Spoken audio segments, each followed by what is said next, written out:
Hello, everyone, and welcome to another episode of PAXP. I'm your host, Victor, along with the very unattractive and horribly sounding Roman. Thank you for that introduction. No, I'm just playing. You're a very sexy Russian, I would say. Duh. I mean, anyway, for any race, right? What was that? For any race. Like sexy for any race. Not just Russian. Is Russian a race? That's not a race. It's a nationality. Yeah, it's nationality. White people. I'm a white people. You know, there's actually like people of Asian descent that are considered Russians. Just Wait. live in the... There are people of Asian descent? Or like their Asian, their ethnicity is... I'm kidding, Asian. dude. Of course, yes. Or some kind of... Well, Dude, I didn't know. There's like 57 different ethnicities that live in Russia, but they're all considered Russian. I practically invented Asian people. God, can we cut that part out? We're going to need to cut that out. That is so bad. Okay. Oh my God, what a start. I'll cover it with a sound or something. Yeah. Anyway, so today we're going to be talking about eSports and kind of the history behind it and really kind of the games that brought it to the forefront and maybe current games now that are kind of coming forward and breaking into eSports and making it even more popular. And then we're also going to be talking about, I think, your topic, Roman, if which sequels was... are dying out. Right? Yeah. Wait, sequels? Oh, sequels, right. Yeah, sequels. Part 2s. 3s Part and 2. 4s. What? You got loaded up on part 2s this year, or just last year? I get loaded up on part 2s every year because that's all that comes out. Yeah. It's part 2s. And part 2s. Anyway, before we start with that, I guess we got a bit of game news that we can cover. Roman, you seem pretty exciting about something that you had, so maybe if you want to start off with the game news. I don't know if excited is the right word for it, but I do have some game news. First of all, the good news. Ubisoft is coming out with... Actually, they already had been working on this, and it's already been a studio auxiliary department called Strategic Innovation Lab, which I had no idea what it was. I don't think anybody really knew what it was or cared much what it was. But one thing that's really neat is... So what Ubisoft is doing is they're branching out of video games into something else, right? And... Ubisoft Strategic Innovations is kind of the forefront of this. It's the vanguard of their innovation department. And one thing that they're working on developing is a truly unique digital content code, right? So imagine like you have collectibles when you buy a game, but imagine having collectibles that are digital form and unique only to that user or like a specific amount of users. So let's say they make 100 of these collectibles and they're unique and there could only be 100 and they can never be replicated. They can only be traded or moved around, but I guess like energy, right? It can't be destroyed. It could only transfer. So instead of having like a knick-knack sitting on your computer desk of your favorite action figure or a paperweight, you just have this digital thing that's worth value that you trade with other people. Yeah, exactly. It's unique, right? It's unique because there's only one. So it's like the way they described it was like imagine having a Picasso but in digital form. It's unique only to you. That's and crazy. They use this thing called blockchain technology, which they got from Bitcoin. Like it's kind of like Bitcoin technology, where that's how Bitcoin works, right? Where Bitcoin, the reason it can keep its value is because there's a certain amount of Bitcoins and each one is unique and they can't be replicated. You can't have more Bitcoin, or there's a certain number of Bitcoins. That's crazy that just by creating something digitally, all it is a bunch of inputting of the keyboard to create a stretch of code that is creating something valuable. That's insane to me. Dude, that's crazy, right? It blows your mind to think that like something somebody made up, but just wrote it out, and it's super valuable. Yeah, interesting. So I guess it's the same as Bitcoin. That's kind of the same premise, right? Yeah. Yeah, I think that's kind of where it came. This whole idea for unique digital content came from. I think they said that if you like invested I think if you got like 100 Bitcoin when it was first out, you'd be like a millionaire right now. Maybe, I don't know. I mean, it's gone up by a tremendous amount. I guess it depends how much you got, right? But yeah, it's gone up by like thousands of dollars, like from nothing to like each Bitcoin's worth like several $1,000s or whatever it is. Yeah. Interesting. In other news, Metal Gear Survive launched earlier this week. Oh, the beta. Are you talking about the beta or the game? Because the beta was just like 2 weeks ago or something like that. I think the actual game launched earlier this week. No, the beta was last weekend. I think it ended on the 18th. Yeah, and so far, no one's excited. I'm not surprised. I'm not. I'm actually. I'm actually surprised that I didn't hear that it actually released. I thought it was. I thought it was yet to come. I think it's because nobody cares. Yeah. I actually thought about this game long and hard, and I was going to mention it in the last podcast. I say that one more time. How did you think about it? Long and hard. Oh my god. Oh, snake, no. Anyway, and I thought about it. Like, if this was any other game with any other assets, any other kind of art style, I bet you it would be more popular, far more popular than this is. I think the reason people are upset is because it's basically, Hideo Kojima is no longer a part of Metal Gear Solid, obviously. And it feels like they're doing it out of spite, from one perspective, and just reusing all the assets, probably for a couple of reasons. Maybe because Hideo Kojima spent so much money, like he always does, and they're trying to recoup some of the loss because he just takes forever with his game, or because obviously you want to try to get as much revenue as you can from a popular title. So I think that's why a lot of people are upset, and maybe it's not getting well received because it feels like a ripoff of a game that we've already experienced. Like, if anything else, this is more of a game mode than the standalone game. So, and I feel that if it was any other game, any other developer with a different art style, but really the same premise, it would probably, get a little bit more attention. Oh, dude, I totally agree. And at the end of the day, I know, like, every reviewer for every publication would say, oh, we're professionals and we grade the game on its own merits and blah, blah, blah. But at the end of the day, we are all deeply passionate about this industry. And we vote with our emotion rather than our mind. Yeah. Yeah. So anyway, in other news, as far as Metal Gear Solid goes, if you want to start a new save, like delete your character and start a new save, it will cost you 10 real US dollars. So you can only create one character for free and that's it? That's how I understand it, yeah. You can't even create multiple characters. Like different. As far as I understand, that's exactly how it is. I was looking at IGN earlier today, and that's what they said on there. It would cost you $10 freaking dollars. Now I bet that you could probably do it with in-game credits. I don't know for sure, but I assume that's how it works. Yeah. But I bet you they probably take quite a bit of time to get those in-game credits. Crazy, right? Like $10. $10 to make a new save, dude. This is something we take in any other game for granted. All of a sudden, Destiny seems pretty freaking awesome, right? Yeah, that's funny. I can't see it. I might get it maybe eventually when it goes in the $5 bin. But isn't it like team-based, heavily team-based, like online cooperative play? Or can you play solo? There's both. So the main game is solo, it's survival like by yourself. But there's also, I think, like base conquest or cooperative gameplay incoming, I believe is how it works. That's all I got. Yeah, that's all you got. Well, I did see a video recently of it though, because I knew that the beta was out last weekend, and there was just a video for it, and it was a pretty lengthy video, not super long, like 10 minutes or anything, but longer than a trailer, and it showed quite a bit of gameplay. And it looked like solo gameplay. And you're in these, a lot of them were kind of inside buildings. And it actually looked really good, considering, obviously the graphics, the engines, the Fox engine, and already the existing assets. I mean, it looked really good. I just can't bring myself to really buy it or play it anytime soon. So plus you say it's not doing very good, so I don't know. Yeah.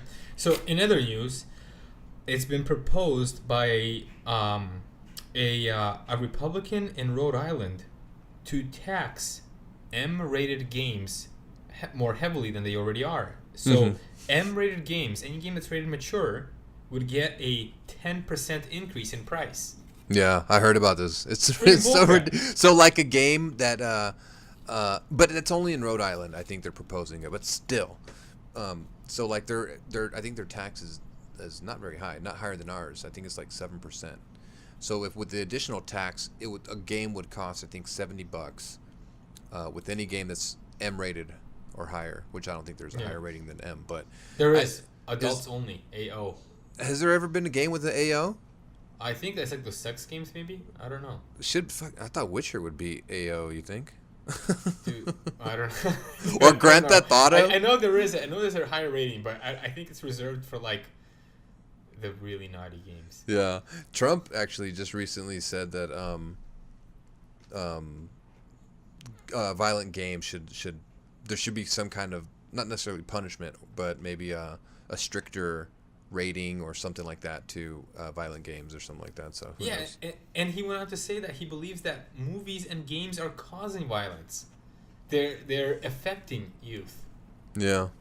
Anyway, who knows? And in the final bit of news, this is very, well, final for your side. Final and upsetting for my side. Oh. Net neutrality.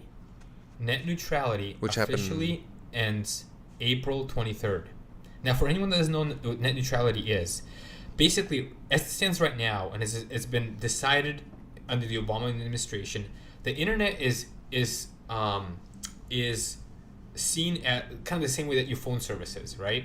It doesn't matter who you call. It doesn't matter how long you call them for. It doesn't matter what the substance of your call is. Right? You get kind of charged the same, right? You get charged a monthly bill or whatever. Yeah.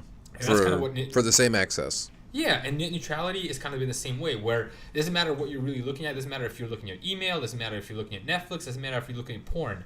You'll still pay the same amount. But yeah, unless you decide to subscribe to one of those 3 services you just said. Yeah, unless you decide, but it's from the actual service providers of that service, right? Yeah. Net neutrality ending states that these internet providers, so like Comcast, would be able to charge you more based on what you use. And not only would they be able to charge you more, they would be able to slow down the service of some providers. So like Netflix would no longer be in HD. It'd be really low quality. Your porn may just be pixels. Damn right? it. Things like that, right? Or not only can they block or slow down, they can also go as far as blocking it altogether if they don't want you to use it. Or they can charge you more money just to use it. And a good example of this was something that was done in another country. I don't remember which country it was off the top of my head. I wish I did. But basically, they broke their internet service has the same kind of standard as what's coming with net neutrality ending, where they broke it up into 6 categories. And you had to pay a certain amount of money each month for each category. So, for instance, let's say you have a phone, right? And you want to use the internet on that phone. If you want to do messaging on that phone, it will cost you $5. If you want to do social media, it would cost you $10. If you want to do video streaming, like Netflix, Amazon, Hulu, whatever, it costs you $15. If you want to do music, it costs you $10. If you want to do email, it costs you $5. Yeah. And if you want to do other things that don't fall into one of these, it costs you more. I think that's maybe I think that's like the extreme. I think prices will go up. My bill went up already actually once it was announced, or like shortly after it was announced. Back like several weeks ago when they repealed the previous bill and all that. Like my bill already went up $4.80. So. And that's what they said. The average bill would go up like $5 to $10. So I don't doubt that it's going to go up even more once it officially ends in April 13th. You said? Yeah, I bet you it won't happen on that date. I bet you it'll be something that gets implemented slowly, right? Because they're raise not prices. They're not going to do it. Yeah, I'm just saying. From that point on, there's going to be something else. Whether the bill's going to go up an additional $5, $10, or you'll start seeing service prioritized on different media that you're accessing. Yeah. So, and I would say this too, like if I know we don't say this often or ever really before in the past, but if there's ever a moment to write to your senator, and I know writing, maybe many of you don't even know how to write anymore, right? Type to your senator, right? Type them an email, but do something. Reach out to those people and tell them like you don't want this shit. Like some states I know are suing the federal government over this specifically, but this is crazy. Like. This benefits no one but the internet service providers. That's it, and their stockholders. Nobody else has a benefit from this. Yeah. Yeah, reach out. Protest! Exactly. Anyway, anything else you wanted to cover on news on your side? That's all I got from my side. Yeah, so I just a few things I want to mention. The creator of Diablo is coming out with a new game, and The creative the creator of Oh. Diablo is coming out with a new game, and it's called Lurk Below, and it's kind of like a Minecraft. Well, they add elements of Minecraft where you build, and it's very like what do you call it? Like 8-bit style art. Almost looks like a side scroller. So it looks like Minecraft too. Well, yeah. Is it Minecraft? Are they making an expansion pack for Minecraft? Is that who it is? I don't know. Minecraft's 3D though. Sounds like it. Minecraft's 3-dimensional though, right? Yeah. Oh, this is not. This is a 2-dimensional. This is like a side. This is building? like a side scroller almost. Oh, weird. Yeah, Okay. yeah. That's what I'm saying. It looks really cool. It looks really interesting because it's side scroller, 8-bit style art, and same elements as some. Not I can't say the same, but it's got that building block element. So Yeah. Well, a lot of games have that, right? Even Fallout had that, did it? which is pretty. Yeah, you could build your own base in Fallout 4. Oh yeah, yeah. I never bothered with that stuff. I did for a little bit. I built myself a house, and it was super lame. Yeah.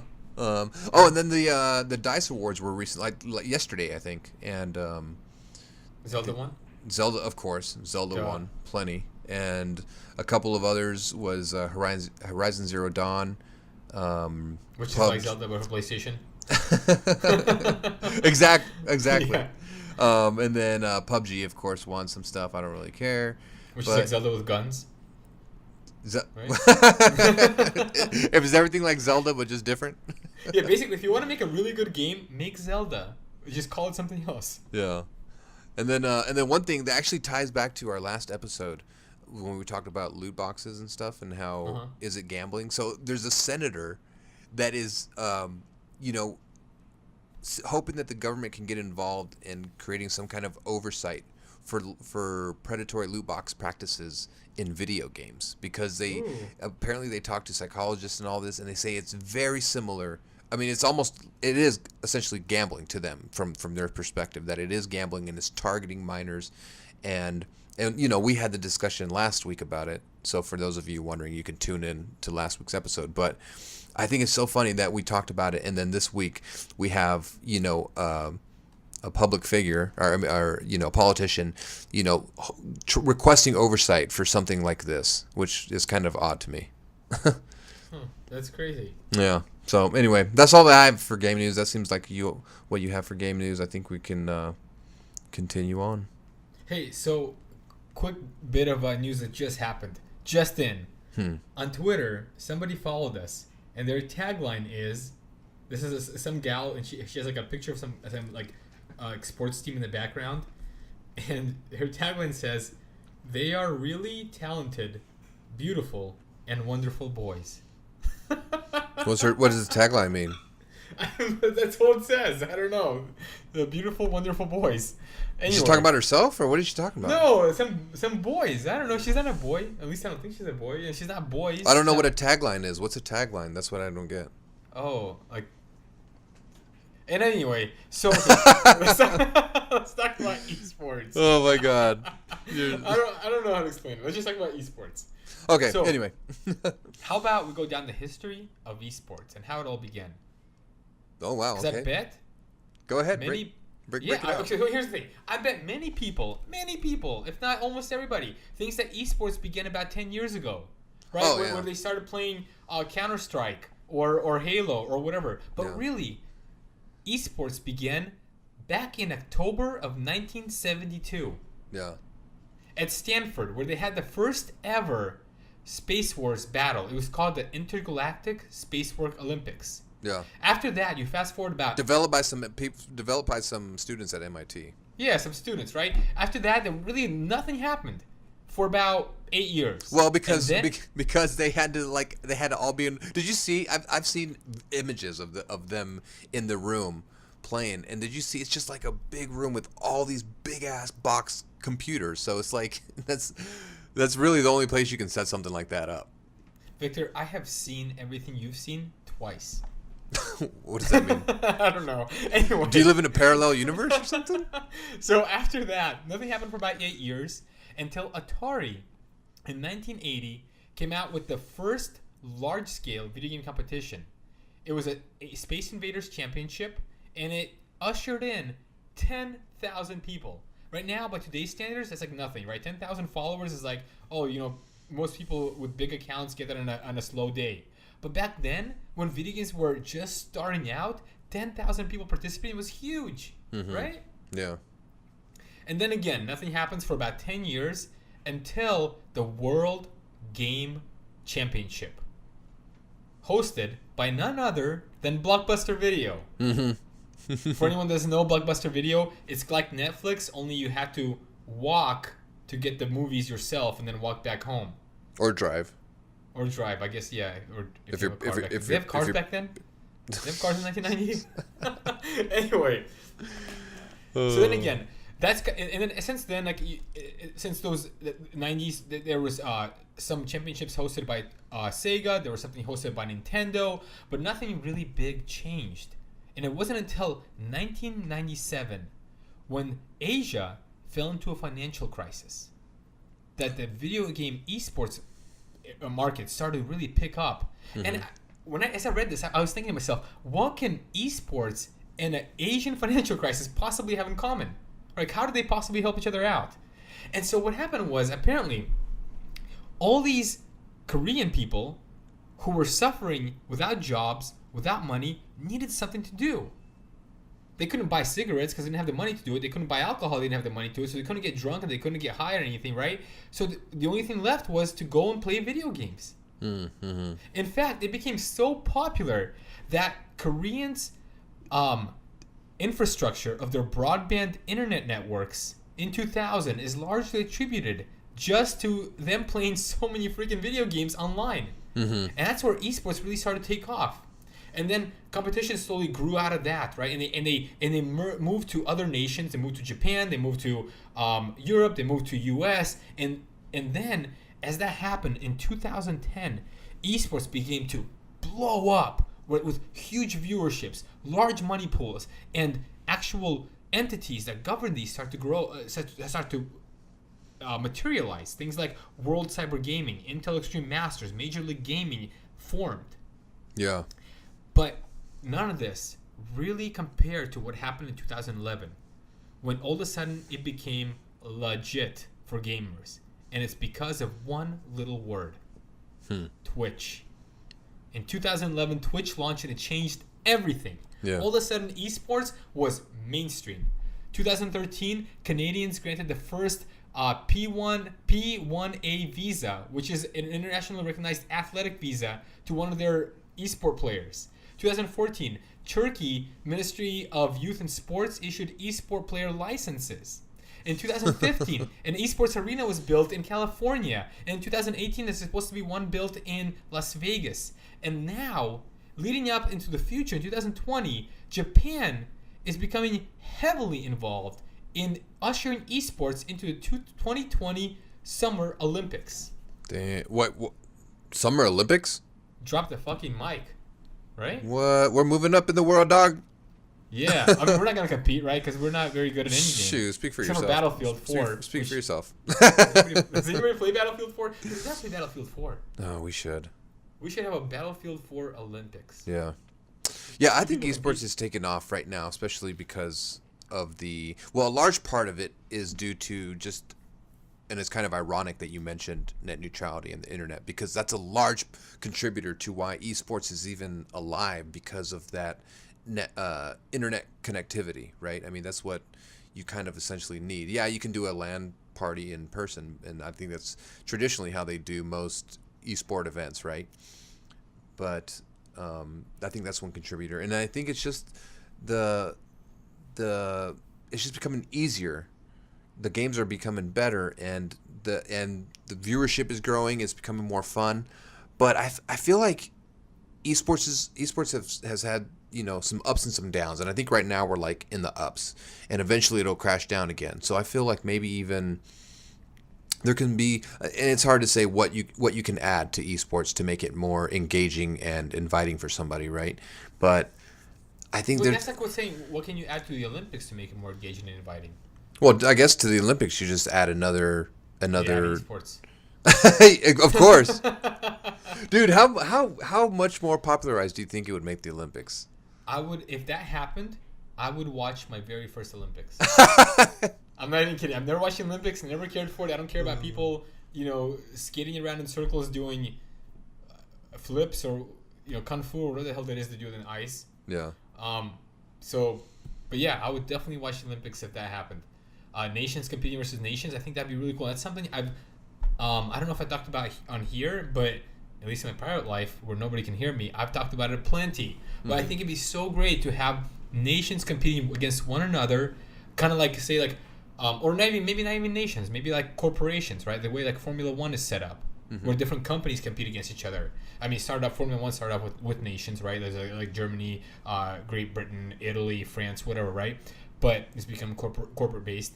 And if esports could do the same thing, I think it'd be really cool just to see where the best players come from. Mm-hmm. Yeah. What do you think though? What do you think really popularized? Like as far as if you had to pick a single game that really defines esports throughout its entire history, what game would that be? Oh, I don't think you can just to give that to just one game. I'm putting a gun to your head and telling you, if you ever want to see your family alive again, you got to pick one game. What game would it be? Oh my God, just one game? One game. God, dude, that's. I don't know. I would have to say League of Legends then, because that's probably the most popular one. Even though that's not the game I would truly honestly pick, I'm just picking that out of popularity. I would have to say, yeah, but League of Legends is what I would say. Yeah. Well, it's the most popular in terms of like active users, right? Not the most popular in terms of a prize pool. Mm-hmm. Oh, the most popular in terms of prize pool.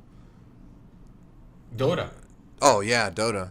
I didn't. Yeah, Dota. That's like $1 million. I think their prize pool is. $1 million, dude. Their prize pool in 2015 was $17 million. Oh damn. Okay. Yeah. Never mind.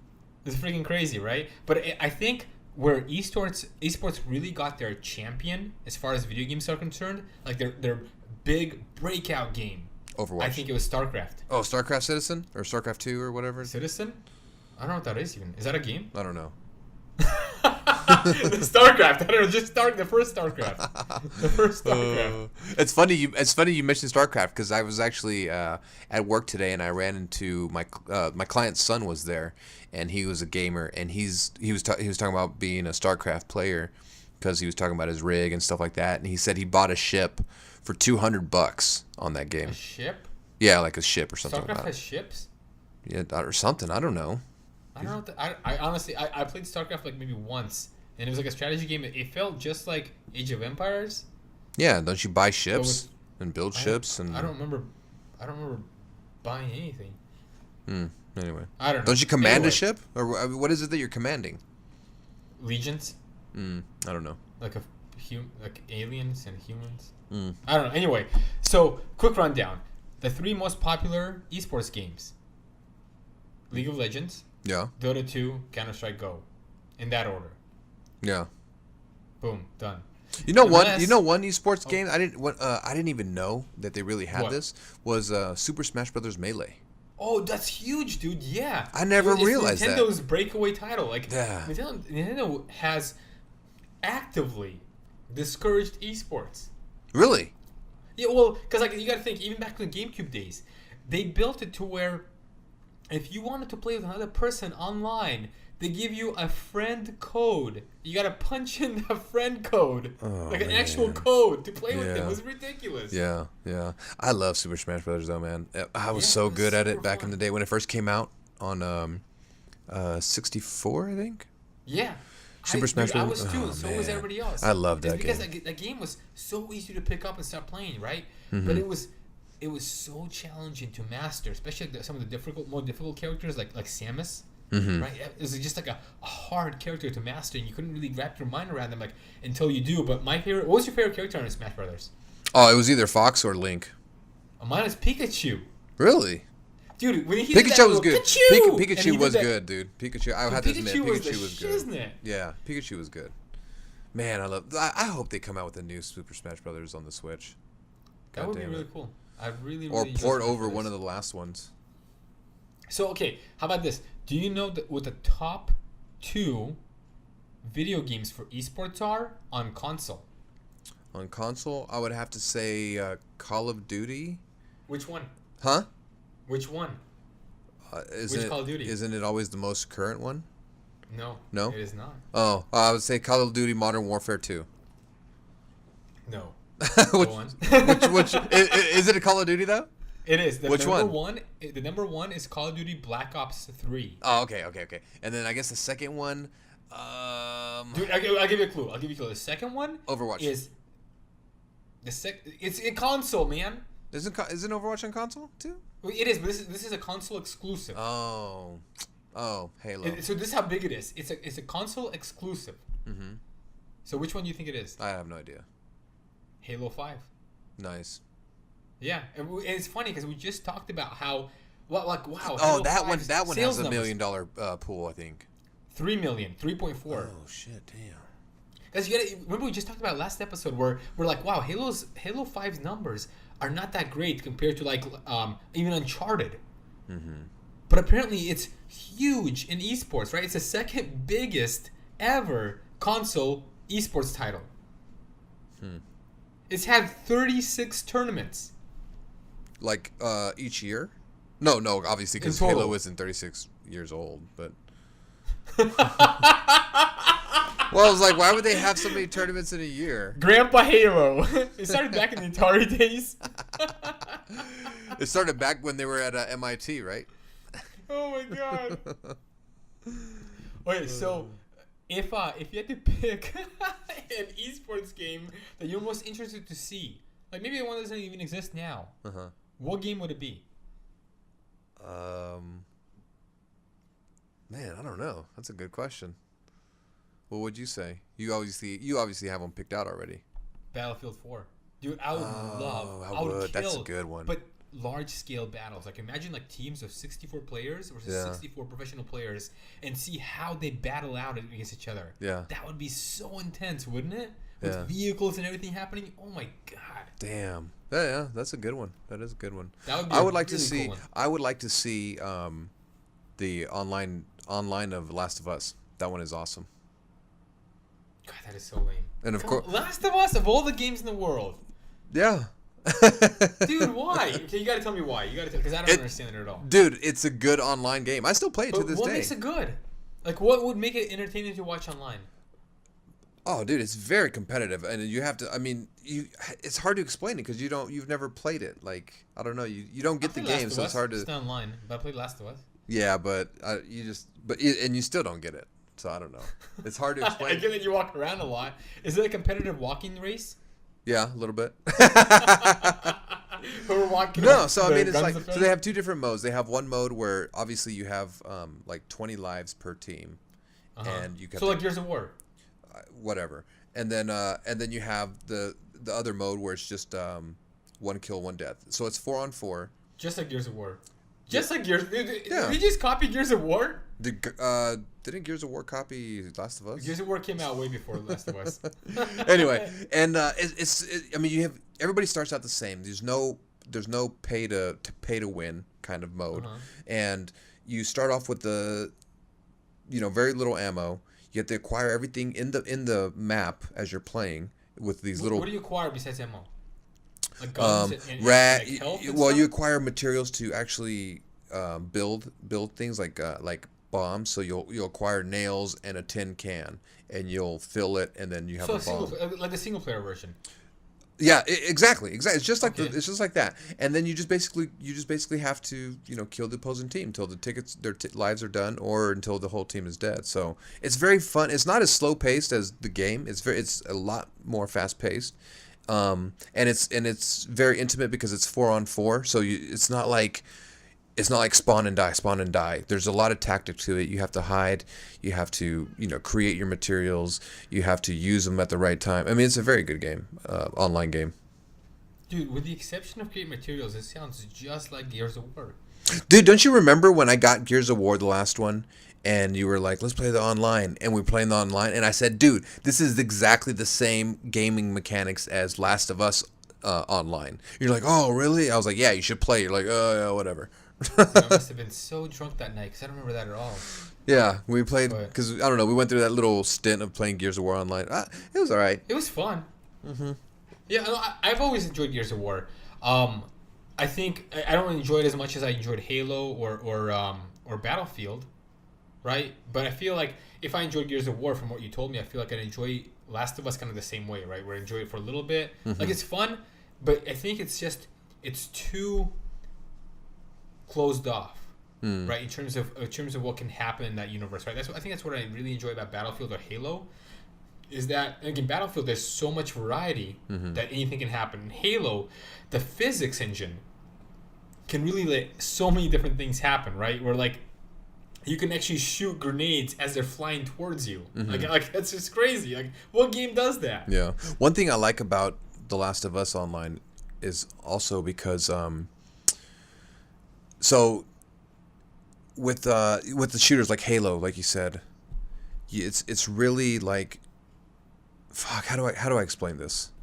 Oh well, let's move on because I just had a brain fart. Okay, how about this? Do you actually enjoy watching esports? Do you ever watch esports? Not really. I mean, I've like tuned into it a little bit just to kind of catch it, but I'm not the kind that can watch the whole thing. Yeah, I watched some Forza and some Halo. Oh, they have Forza esports? What? Dude, Forza esports is crazy. So, like, it's kind of... Oh, great. Like, here we go. It's on and off. We'll talk about it. You know what? Stop. Fine. I'll stop. Oh, no. Halo esports is insane. The quality of the player base in that is astonishing. Like, the way these guys move is a whole different level from how we play. I know how I play, right? And you play pretty similar because we usually get about the same score count, right? Kill count or whatever in Halo or Battlefield or anything, right? But the way these guys move in Halo is just incredible. It's like they cruise through a level, they fly through, they're up and down constantly, and it's just insane to see their level of accuracy. They'll kill a guy before I even see he's on the screen. Damn. You know what? I noticed that when, in Halo 5, you get that special footage, I think, of behind the scenes of creating, like, the online portion of it. And they had their in-studio team that would test it, like the online. And how good and, like, just how ridiculously good their team was for testing their game. It was just, like... Oh my god! It's crazy. Like, it's like, yeah, dude. Like, they'll kill you the microsecond that they see you. It's like their accuracy is just so unreal, and it's like, how the hell do they do that? So I can just imagine the esports players of Halo. I mean, they have to be just as good, if not better.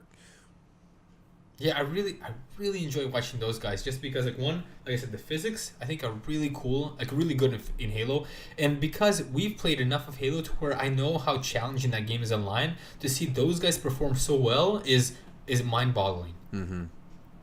But let's say that you get to choose the next big esports title. What would you like to see? I thought we just answered that.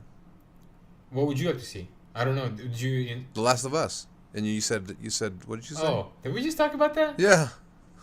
No. That was which one's most interesting to you? Which one that you want to see? I'm saying which one do you want to see that's not currently on there? I guess Last of Us is that currently an esports title or not? No.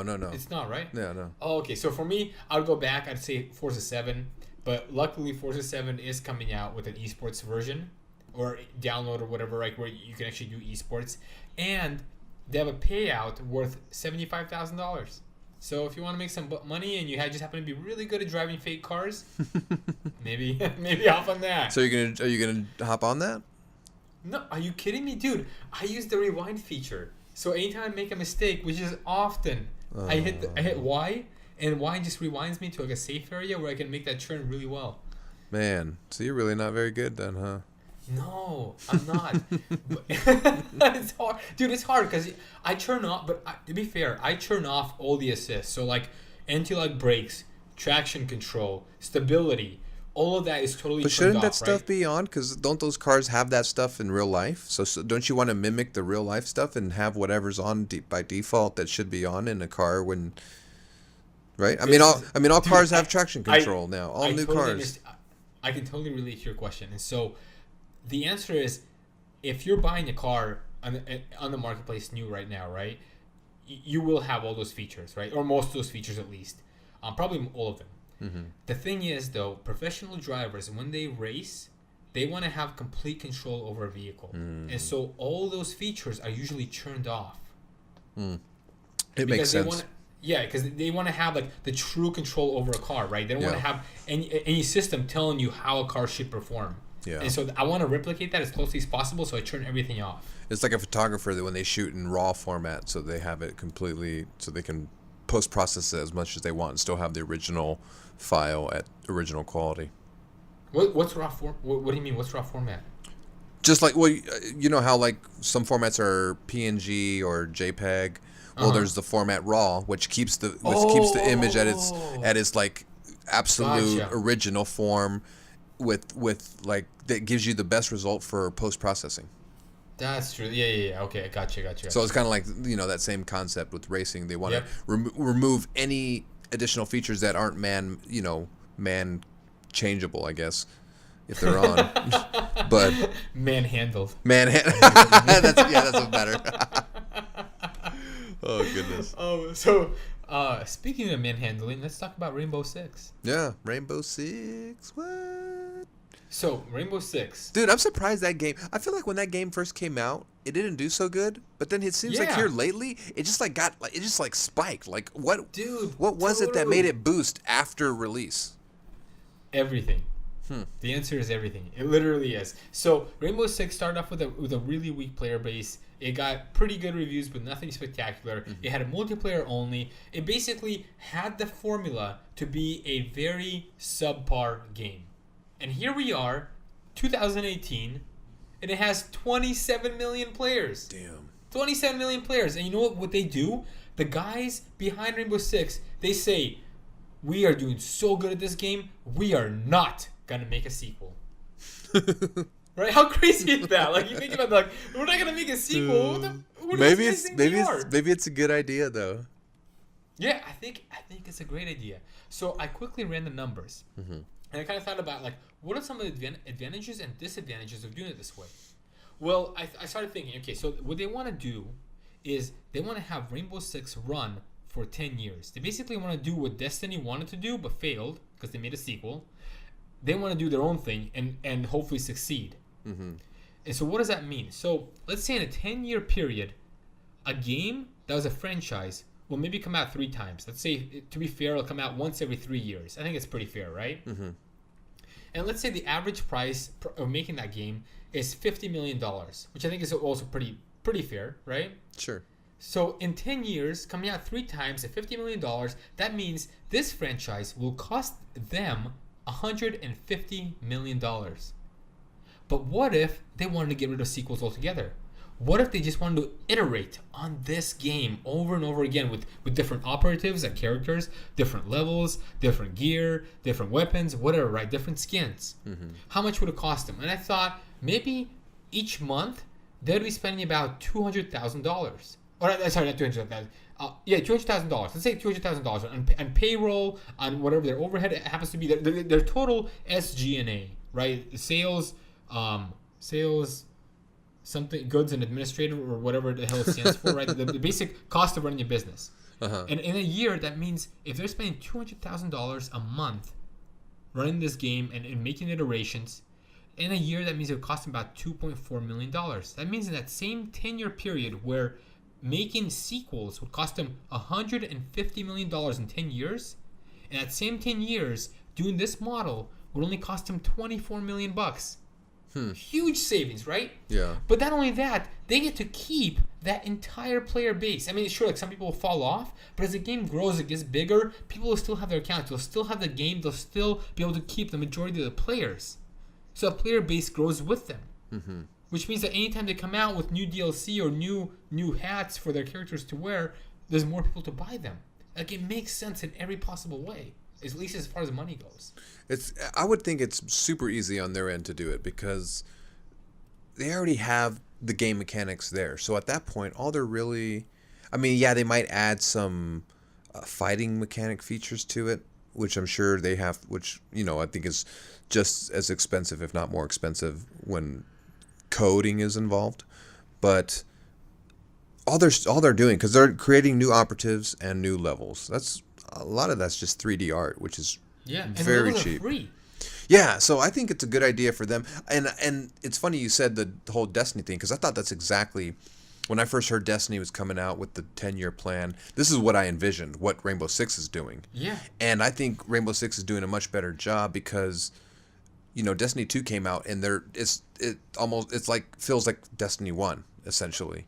And by having iterations rather than sequels, you don't have the burden on the consumer to have to go buy the new game just to keep up with it. You know what I'm saying?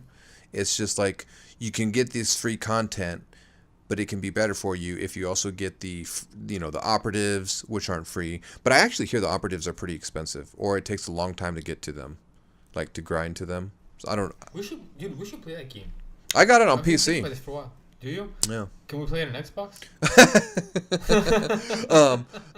My brother. I think my brother has it on Xbox, and he likes it. He plays it often, I think. But I wanna check that game out. I mean, obviously, I got some other games to play. Right, got to finish Destiny. Ugh. yeah. But and I got Wolfenstein next. The only reason I didn't like it, I played it for like maybe a week or two. Okay. But maybe it's improved. Obviously, it's had to have improved if it's growing a substantial player base now and is committing to this plan. But when I played it, which was in the beginning, I'll admit, I didn't like it because you're kind of doing the same thing, just infiltrating or defending. It's either back and forth. And when you're engaging with these players, all they do is they'll pick a spot, the most logical spot for the battle, and they'll wait there, just peering out of a corner or something. Just and and that kind of fighting, just I don't know. I mean, I guess it's camp fighting. Camp fighting, exactly. It's just like, man, it's just frustrating. So like, and I guess that's the game mode, right? You're like, oh well, you have to defend the spot that you're sitting in, and I get it, but it just didn't appeal to me. Like long term, it did not appeal to me. What about we agree that this model, as far as like getting rid of sequels and I think it's good. I mean, I think it's good for Rainbow Six. We both agree on it. Yeah. But what do you think of some disadvantages are of doing it this way rather than doing sequels? Well, for this particular game type, which is a first person shooter. In general, let's say more games are going to this. In general, Yeah. what would be some disadvantages?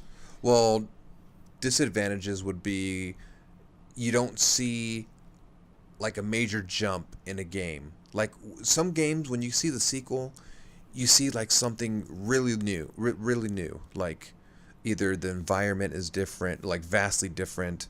The story is vastly different. Maybe they added a substantial amount of new game mechanics, or just kind of reinvented. You know what I'm saying? Like a sequel offers that gap and that jump. I think iterations, it comes slowly, so you see a progression, I would imagine, for it to be successful, but it's not given to me in large enough dose where I'll feel like satisfied or inspired to keep playing it if I keep getting small increments of it. I think that's the disadvantage for me.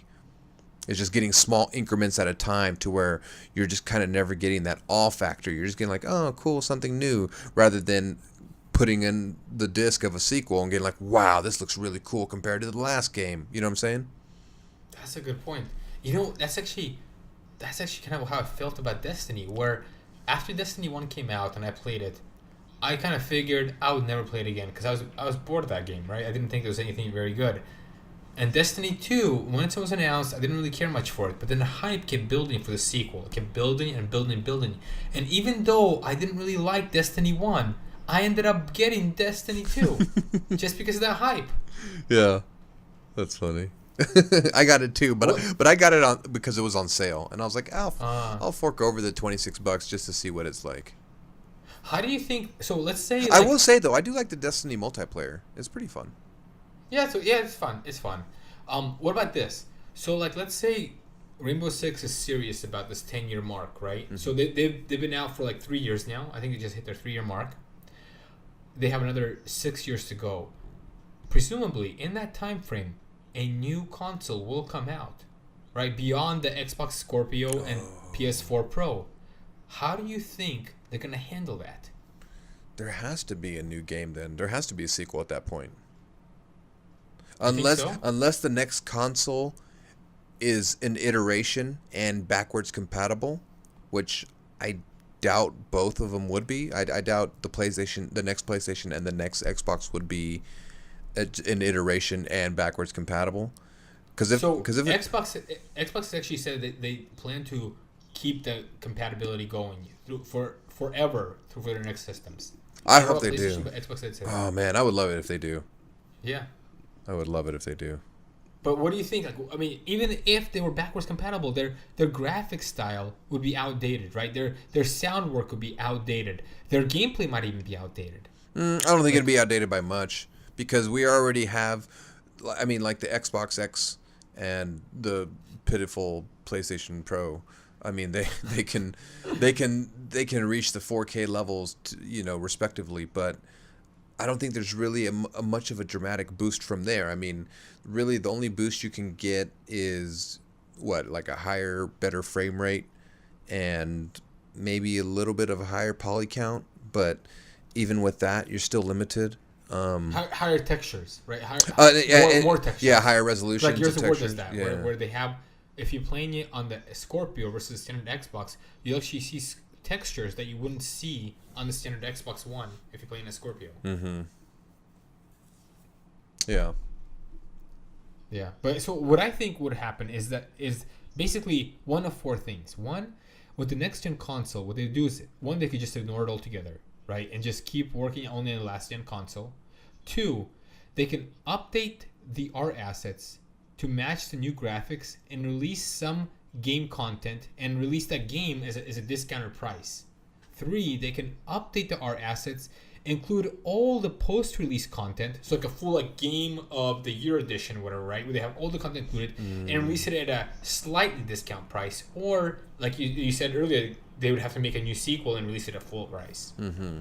Yeah, but that's the thing. It's like they're risking losing player base if they move to a sequel.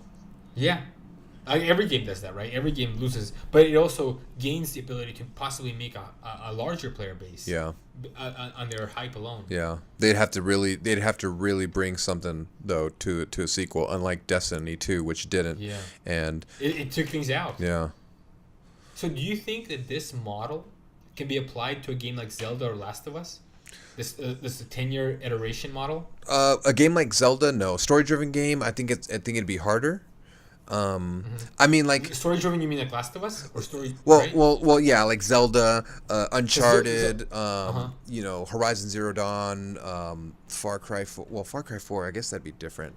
You can do if you did that, you can do like regions and different. But I don't know. I mean, but couldn't you do that in Zelda too? Like do regions? Yeah, but it's I feel like with each Zelda, you need a new story. With each Far Cry, you need a new story. But the story is always save the princess. Yeah, I know, but yeah, I don't know. Is that what Zelda Wind Waker was? Saving princess?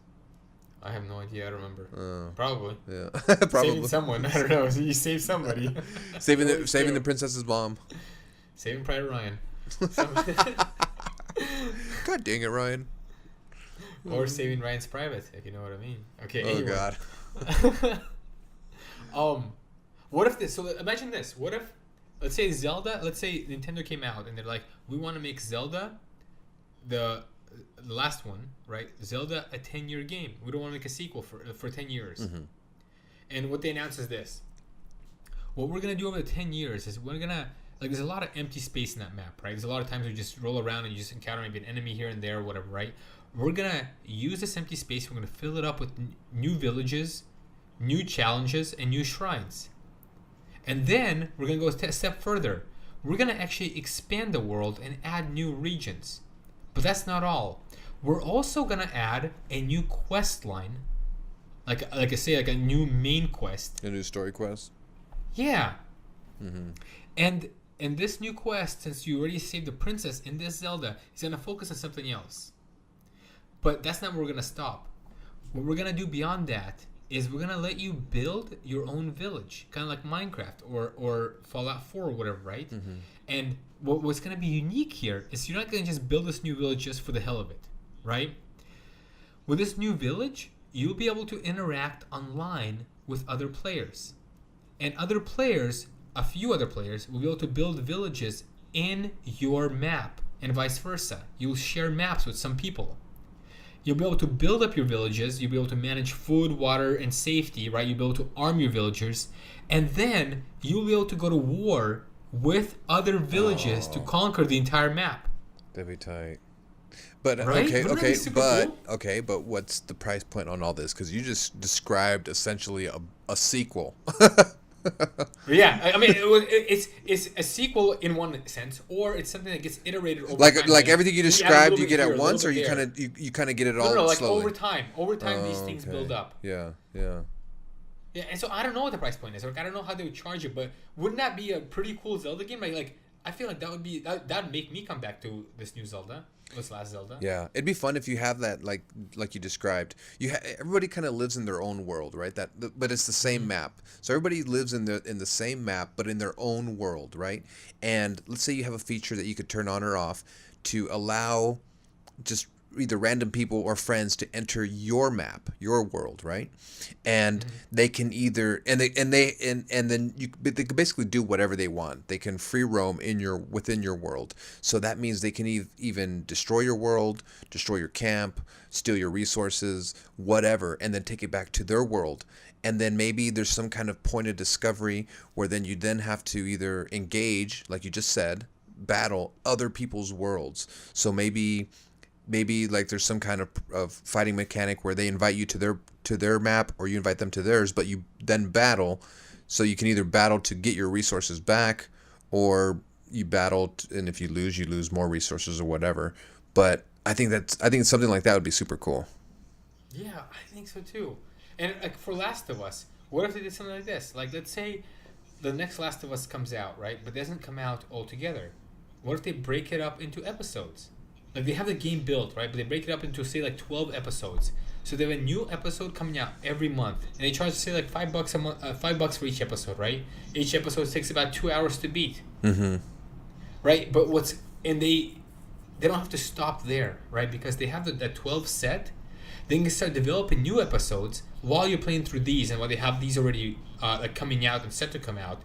But instead of just focusing on just like Joel and the girl, what the hell is her name?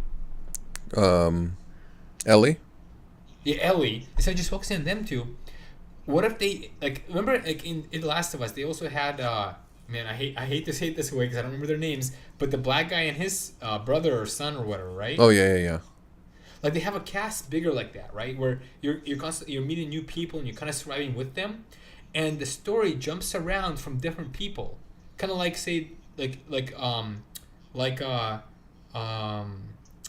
Walking Dead, right? Where it focuses on more than just two people, and people can die off, but the story can constantly continue because of that.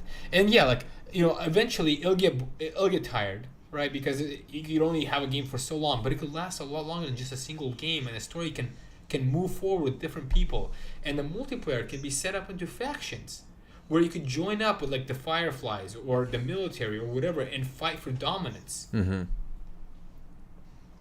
Yeah, that sounds pretty cool. I don't think that game model would particularly.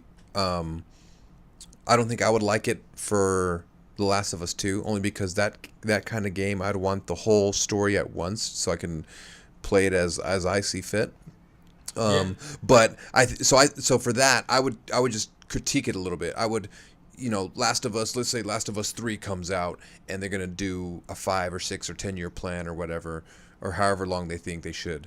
They should come out with The Last of Us 3, the full story game, just like Last of Us 1. You have the content from start to beginning, and maybe it has a more open world, or you can travel between regions, right? Because maybe you live out in the woods, but you occasionally need to go into the city to scour the high rises again, or something like that.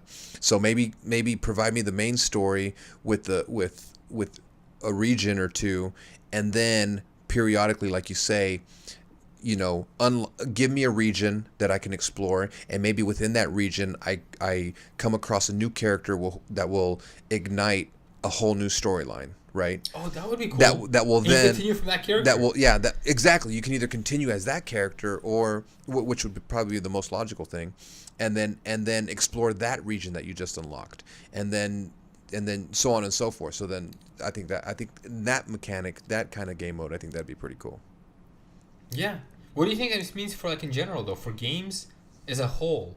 You think sequels are dying out? I mean, we've seen this happen with Hitman, right? The Hitman series, where they made episode based. We've seen it happen with Half-Life, which failed miserably as far as episodes, because they just stopped making them. But Half-Life is amazing, but they stopped making them. But in general, like Hearthstone, right? Where this game's been out for a long time, they could have made sequels on the iOS or Droid or whatever PC, but they haven't just because they keep adding to it. Destiny is trying to push in that direction. Do you think in general this is something that's happening to games? Do you think there are some games that this model would work really well for? I for right now, I think it works really well. Well, I can't say really well, but it seems to be geared towards like shooters. So maybe it will evolve and maybe story driven games or more like single player games will do this. And I mean, there's potential for it. I think, obviously, but then again, you see kind of this failure of the one you just mentioned. Half-Life? No, the bald assassin guy. Oh, Hitman. Hitman. It didn't fail. It did really well. Did it do well? Yeah, it actually did really well. Oh, okay. Not like it's. I mean, it's not like Halo numbers, right? It's not like Battlefield numbers or Call of Duty, but it did really well. You know where I think it really succeed, and in a big way, is with games like Madden or Forza. Oh yeah. Right, where the graphics, I mean, they change a little bit, but not much. Yeah. The storyline doesn't matter. Right, really what changes is the roster and maybe some of the levels, stuff like that. Maybe some of the physics get updated. But having, like, you buy one Forza or one Madden or one FIFA or whatever, right? And the game gets updated as you go, and you could pay for, like, certain parts of content that you want. Oh, yeah, that'd be cool. Yeah. That could totally go in a 10-year model. Yeah, I think sports games really are probably like the... But no sports games have adopted that, right? That I can think of. Yeah, I don't think so. And same thing with like PUBG, right? Or Fortnite. They could do the same thing with that too. I think that fit really well in that model as well. Well, and I think the reason though they create those games you think they make more money just coming out with a new game every year for like FIFA or because they know sports gamers like their sports games and will probably buy it every year, right? Yeah, I don't know. I bet to make a new Forza or new FIFA is not nearly as expensive as it is to make a new Call of Duty or new Halo. Right, because not that much changes, right? The physics engine is going to remain largely intact. They might have some new controller differences. They might have a slightly updated graphics, but it's not going to be a huge difference. So maybe the bar to entry isn't like $50 million or $100 million. Maybe it's like $15 million. I don't know.